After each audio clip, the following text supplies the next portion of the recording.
SC ST అత్యాచారాల నిరోధక చట్టం SC ఎస్టీలను కులం పేరుతో వివక్షకు గురి చేయడం, కులం పేరుతో దూషించడం, కులం పేరుతో ఇబ్బంది పెట్టినటువంటి సందర్భంలో వినియోగించాలి. సుదీర్ఘకాలం పాటు భారతదేశంలో వివక్షకు గురైనటువంటి ఆయా సామాజిక వర్గాలకి న్యాయం అందించేందుకోసం రాజ్యాంగం రచించిన తర్వాత తీసుకొచ్చినటువంటి ఒక చట్టం.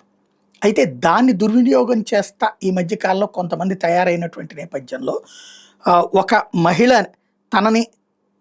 తను ఎస్సీనని తనని ఒక వ్యక్తి రేప్ చేశాడని కేసు పెట్టింది.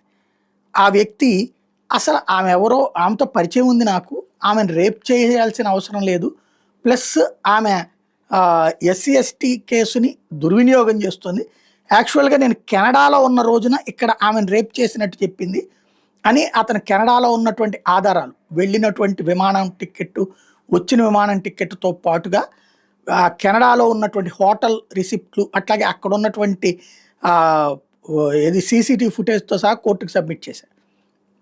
అంటే ఈమె తప్పు చెప్పింది అన్నటువంటి విషయాన్ని అధికారికంగా నిరూపించాడు. దాంతో ఇప్పుడు కోర్టు జడ్జి గారు తీవ్ర ఆగ్రహం వ్యక్తం చేసి ఆ తప్పుడు కేసు పెట్టినందుకు గాను ఆ మహిళకి 7 ఏళ్ల జైలు శిక్ష విధించినటువంటి అంశం ఇప్పుడు సంచలనం సృష్టిస్తోంది.